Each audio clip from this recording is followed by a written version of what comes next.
A apresentação tem a ver com os vetores de introdução das espécies exóticas invasoras, que tem um acrónimo, e a importância da detecção precoce. Ora,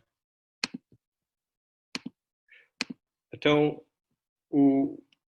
antes de chegarmos na apresentação, no título da apresentação tinha este acrónimo e estávamos a assumir que toda a gente sabia o que era uma EEI e que é o acrónimo para Espécie Exótica Invasora. Ora, mas antes de chegarmos à espécie exótica invasora, queria começar por o que é uma espécie exótica.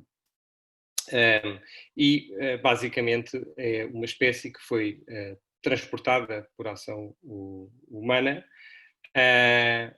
para fora da sua área de distribuição natural. E esta ação humana pode ser deliberada ou acidental. Acidental, isto é, associada a atividades humanas em que a espécie foi transportada. Também outra coisa outro ponto que é extremamente importante mencionar é que não estamos só a falar de exemplares, de indivíduos adultos, mas também estamos a falar de ovos que podem ser transportados, podem ser também pedaços de ramos que se podem reproduzir vegetativamente e se dispersar para lá. Por exemplo, o caso dos ovos, há várias espécies que depositam os ovos em barcos ou em equipamento de pesca e depois são transportados acidentalmente para fora da sua área de distribuição natural. Outro caso que também que tem a ver com outro exemplo, que tem a ver com a reprodução vegetativa, tem a ver com o caso do jacinto de água, em que se pode partir uma parte da planta e depois reproduzir-se mais a montante ou a jusante ou noutra parte qualquer.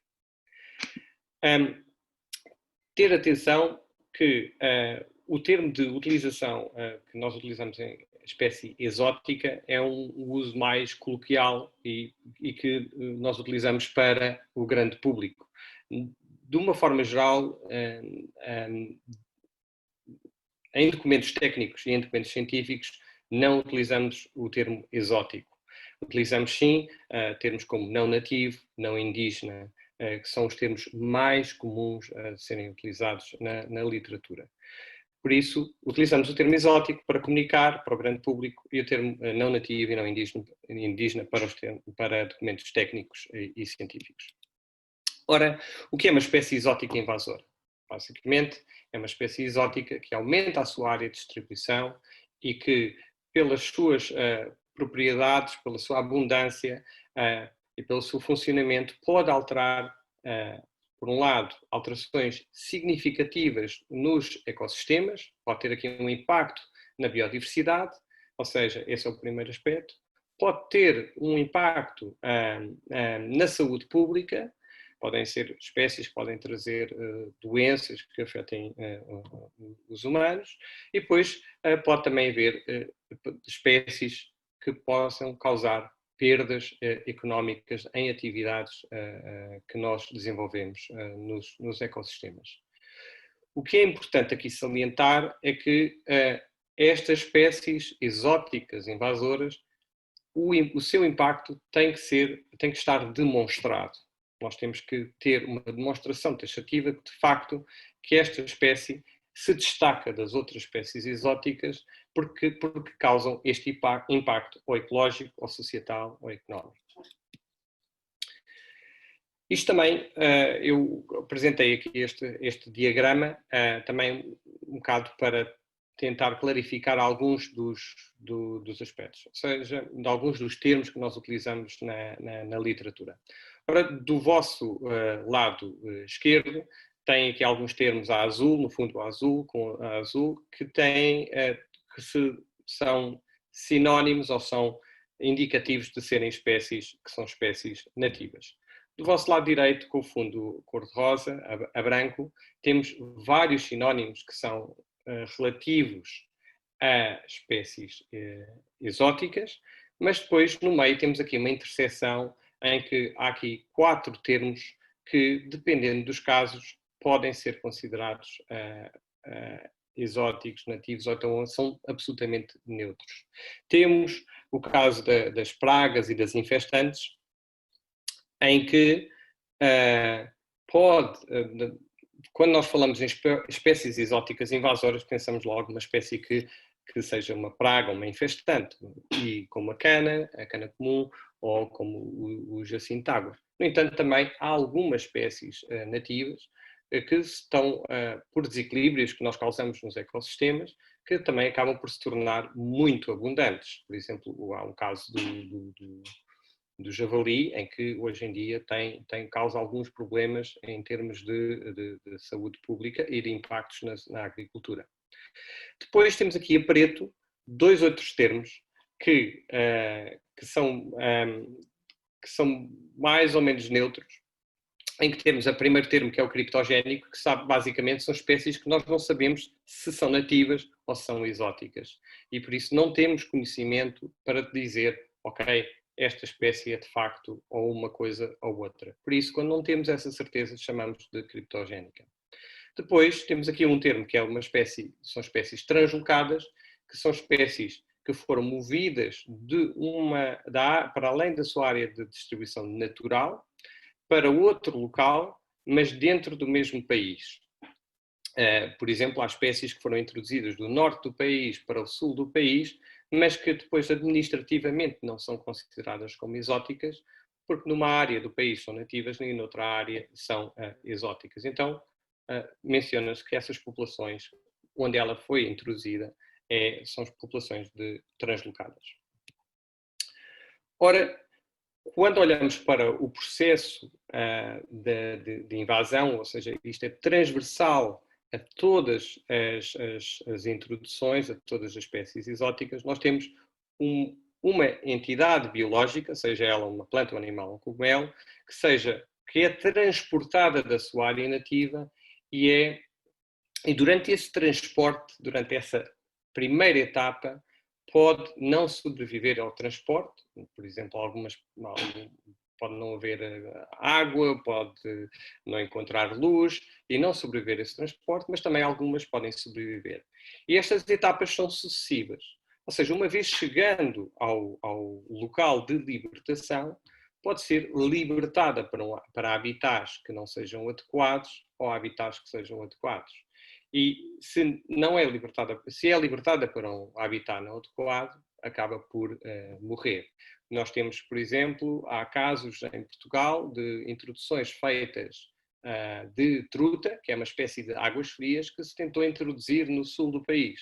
Ou seja, eram espécies que claramente nunca iriam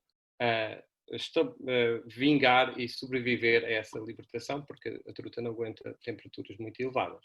Ora, se podem ainda sobreviver, pode ser libertado e encontrar o habitat adequado e sobreviver. Mas, no entanto, para estabelecer uma população reprodutora, tem que encontrar habitat para reprodução, outros membros da mesma espécie para se reproduzir, e por isso só se fala de estabelecimento quando nós temos uma população que se reproduz naturalmente.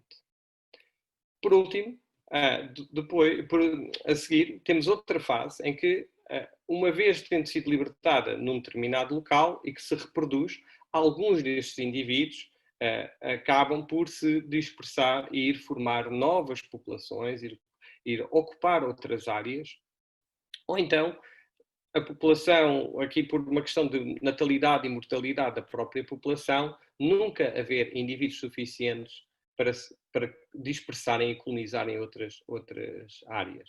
E aí pode-se estabelecer uma espécie exótica e ter uma distribuição muito restrita.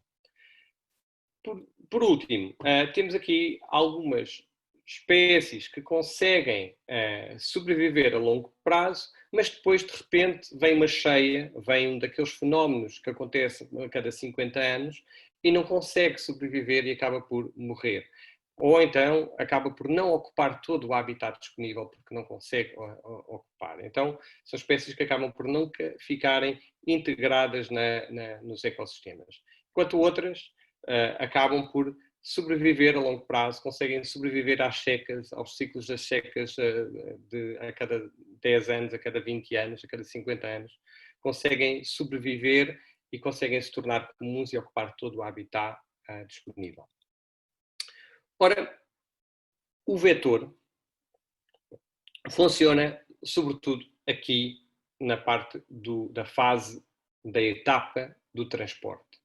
Isto é extremamente importante, identificar quais são os vetores predominantes para nós, em termos de gestão, podermos dizer, ok, o vetor da aquacultura é muito importante, por isso nós temos que apertar em termos legais, em termos de fiscalização, a aquacultura. Se descobrirmos que é as espécies ornamentais, então é um comércio das espécies ornamentais.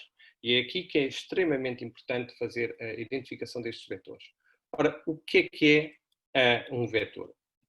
Ora, o vetor é a forma como a espécie foi transportada ao longo do seu percurso, ao longo da sua rota, e que se relaciona com os métodos, os mecanismos físicos desse transporte. Ora, o transporte que nós fazemos acidentalmente ou intencionalmente tem vindo a mudar ao longo dos tempos. Se nós olharmos durante o tempo dos descobrimentos, o transporte de plantas, animais, eram feitos através de navios, de barcos à vela. E era um conjunto muito, muito pequeno e muito poucos acabariam por sobreviver a este transporte.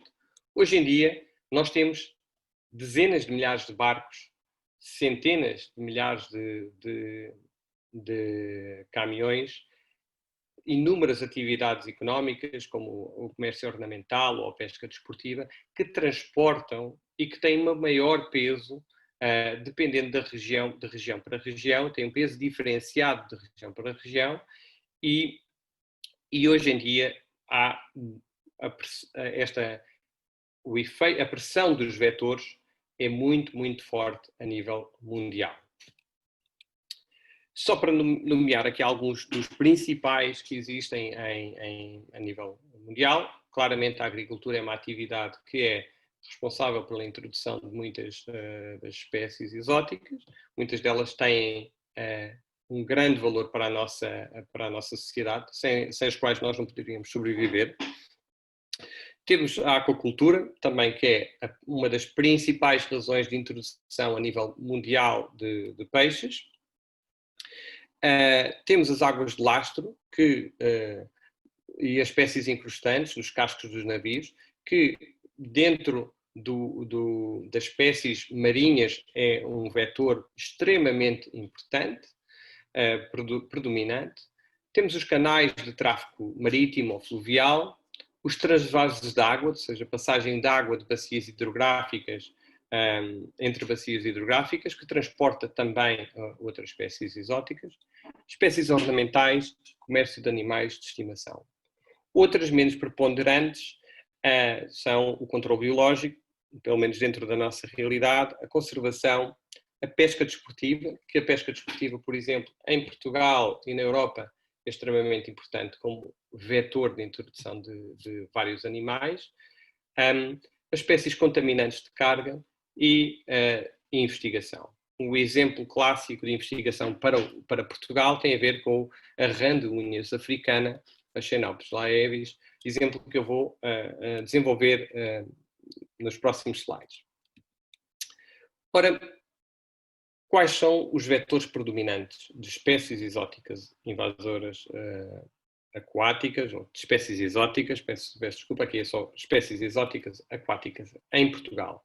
E este aquático é para os sistemas de água doce, para os rios, para as barragens e para os lagos de Portugal. Ora, este trabalho foi recentemente publicado, liderado pelo professor Pedro Anastácio, e se quiserem depois pedir uma cópia, por favor, enviem um e-mail para mim, que eu terei todo o gosto em partilhar este trabalho. Nós queríamos perceber como é que quantas espécies exóticas existiam em Portugal, de onde é que elas vinham, quais eram os vetores predominantes, quais eram os principais grupos, e perceber qual é que era a variação ao longo do tempo. Ora, nós encontramos para Portugal, e ilhas, incluindo as ilhas, os Açores e a Madeira, e verificámos que havia cerca de 83 registros de espécies exóticas que tinham sido introduzidas num destes 3 territórios.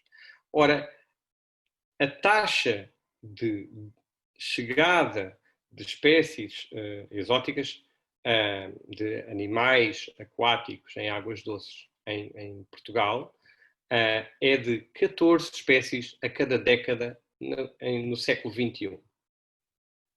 Por isso, temos claramente mais do que um animal aquático a chegar às nossas águas doces a cada ano. E esta taxa, como vocês podem ver pelo gráfico, tem vindo a aumentar consideravelmente. Ora, quais são os grupos, que animais são estes que chegam aos rios e às barragens e aos lagos de Portugal? Ora, principalmente, e peço desculpa por estar em inglês, mas aparentemente, pronto, espero que todos consigam compreender, mas temos aqui o grupo dos peixes, com cerca de 37% das espécies dos registros que foram detectados, com cerca de 30 e poucos registros, seguido pelos moluscos, pelos bivalvos, pelos caracóis, que são cerca de 16, 17 registros que existem em Portugal. Depois seguem-se outros invertebrados que são mais pequenos, que não caem dentro nem dos moluscos nem dos crustáceos. Estamos a falar de alguns insetos e também de alguns briozoários que existem nos nossos rios. E, sim. Temos aqui os crustáceos, também os crustáceos como o lagostim lagostim vermelho da Louisiana ou o caranguejo peludo chinês, que são exemplos emblemáticos que existem em Portugal. E depois temos aqui de anfíbios, répteis e mamíferos, temos cerca de 9 registros. Ora, de onde é que eles vêm? Principalmente vêm da América do Norte e da Europa. Quase mais do que 70% destes registros vêm destas duas regiões. Ora, nós podemos então identificar claramente quais são as regiões de onde vêm, que estão a fornecer mais espécies exóticas aos nossos rios em Portugal. Ora, então e os vetores? Os principais vetores estão relacionados com espécies que estão ligadas à pesca desportiva ou foram trazidas por pescadores ilegalmente ou para pescar diretamente, como é o caso de algumas espécies que são predadoras, como a axegã ou o lúcio-perco ou o lúcio, que são peixes muito atrativos na pesca desportiva, mas também espécies que foram introduzidas para servir de alimento para essas, como, por exemplo, o ablete, que são alimento destes peixes predadores. A grande maioria destas espécies foram introduzidas ilegalmente e nos últimos 20 anos. Depois temos outro conjunto de 32%, até é o primeiro, que são espécies que são contaminantes. São espécies que vieram em carga ou que vieram associadas a equipamento que acabaram por vir e serem e estabelecerem-se cá. Depois temos aqui um conjunto também muito importante de espécies ornamentais. Por exemplo, o caso de várias tartarugas, que são animais de estimação, que já algumas delas se reproduzem na natureza em Portugal, se bem que não parece ser com grande expressão, mas há aqui vários animais de estimação que se estabeleceram em Portugal. Ora, qual é a importância da detecção precoce? Ora, se nós olharmos aqui para as diferentes etapas do processo de invasão, nós queremos agir no momento quando as espécies chegam aos nossos territórios, ao nosso território. nomeadamente na fase do estabelecimento, quando se estabelece uma população e quando se consegue detectar que há algumas populações. Ora, temos o caso de, por exemplo, da perca europeia, que é um caso em que até ao momento não houve qualquer ação para controlar esta população, está restrita a uma pequena barragem com 3 hectares no nosso território. Existem populações em Espanha, mas não há outras populações em Portugal, e esta população facilmente seria erradicada e, em vez de se tornar um problema ambiental para o resto do Rio Tejo, não é? Que é este aqui abaixo deste ponto vermelho, e conseguiríamos controlar esta população e minimizar o impacto que esta população pudesse vir a ter. Depois, se nós olharmos para o outro caso, que tem a ver com o caso da rã das unhas africana, em que há aqui claramente uma abordagem muito diferente.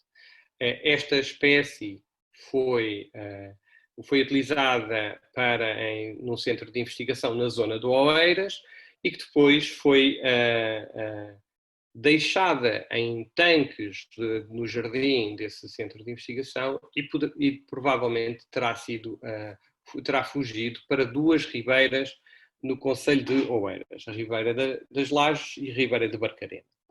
Ora, a partir do seu momento de detecção, o ICNF, a Faculdade de Ciências e a Câmara Municipal de Oeiras, desde 2010, têm utilizado campanhas de controle populacional com vista à sua erradicação do nosso território. Esta população só existe aqui e não existe em mais lado nenhum no nosso território. Por isso, seria, se conseguíssemos erradicar estas 2 populações, conseguiríamos aliviar quaisquer impactos que elas pudessem ter nas populações de outras espécies de anfíbios que existem em Portugal. Ora, ao fim de 10 anos de controlos populacionais, sobretudo realizados agora na época no verão, ainda existem alguns exemplares, está-se no limiar da sua erradicação, mas é um programa que dura há 10 anos e é um programa que tem um custo relativamente baixo, cerca de 12.000 a 13.000 euros por ano, em termos de horas empregos pelas pessoas, não é? Em termos de salário, em termos de custos de trabalho associado ao trabalho, e por isso estamos aqui a olhar para um custo total ao longo de 10 anos de cerca de 120, 130 mil euros.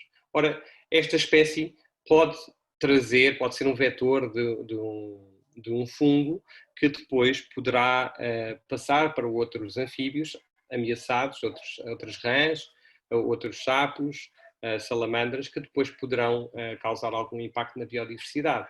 E depois nós teremos essa responsabilidade connosco em termos de preservar. Ou seja, é de todo o interesse fazer este controle e o está a fazer. Depois temos aqui outros casos de populações que já têm uma distribuição muito mais ampla e que a erradicação já não é possível, já não conseguimos fazer. Isto já é na fase da dispersão, em que temos outras áreas colonizadas. Por exemplo, é o caso do siluro, em que nós detectámos o siluro em 2014, é um peixe que atinge 2,80 metros, 120 quilos, é o terceiro maior peixe de água doce e é um predador de topo, e por isso com isto que eu quero dizer é que ninguém o come, e é uma espécie que é capaz de se alimentar de qualquer outro animal. É uma espécie que foi detectada em 2014, mas já era tarde demais, porque posteriormente, e aqui a vermelho, nós conseguimos, num trabalho a seguir, liderado pelo meu colega, o professor João Gago, verificámos que a espécie existia já em todo o Tejo português, desde a zona da Azambuja até ao Tejo Internacional. E por isso já era muito difícil erradicar esta espécie. Estamos aqui a falar de áreas gigantescas, cerca de 120, 150 quilómetros de troço de rio em Portugal, e que é impossível controlar erradicar esta população. O que se pode fazer é fazer um controle populacional desta população. Depois, ainda temos aqui outro caso, outro peixe, que é o caso do Lúcio Perca, que é um predador de topo, que também foi introduzido para a pesca desportiva, e que em menos de 6 anos já existia desde o Ave, desde o Alto Minho, até ao Alentejo. E então esta espécie, em pouco tempo, em 7 anos, acabou por estar espalhada por todo o país. Não é possível fazer qualquer tipo de erradicação desta espécie, só se fizéssemos a nível local, em alguns locais onde temos algumas sensibilidades ambientais. Ora, a detecção precoce é importantíssima e nós contamos principalmente com todas as pessoas que possam alertar, nos possam enviar informação sobre algumas destas espécies exóticas que aparecem, que podem aparecer no nosso território. Garante maior eficácia, tem menos custos, pode custar mais agora, mas na realidade é dinheiro que estamos a poupar no futuro. Se conseguirmos, sobretudo se conseguirmos levar à erradicação destas populações de espécies exóticas. É muito. Quais são as desvantagens? E eu acho que isto temos que agir rapidamente. Às vezes é difícil detectar os primeiros estádios quando a população se estabelece, porque de uma forma geral as pessoas não conhecem, não sabem reconhecer aquela espécie, ou não têm informação de quais são as espécies que são exóticas. Nós, no âmbito do Life in Vasacqua, temos um guia produzido em português, castelhano e inglês para ajudar a identificar pelo menos 100 espécies exóticas que existem em Portugal, em ambientes aquáticos. E eu acho que isto é uma contribuição do Life in Vasacqua para ajudar nesta detecção. E depois há aqui dificuldades operacionais para a implementação rápida, questões de burocracia, questões financeiras que são difíceis de ultrapassar. E por último, esta é uma questão que nós vamos ter, que vivemos com ela, e que é importante atendermos a isto, tem a ver com as questões éticas. Ou seja, nós, quando estamos a falar de erradicação, estamos a dizer que vamos ter que matar animais, que estes animais muito provavelmente vão levar à extinção de outras espécies, que são espécies nossas, e que nós temos que fazer esta gestão, este controle de danos, mas que quando fizermos isto temos que fazer com os melhores códigos, com o melhor código de ética e de bem-estar animal possível nestas ações. E por mim é tudo, e deixo aqui os meus contactos e pronto, podemos passar à seguinte. Obrigado.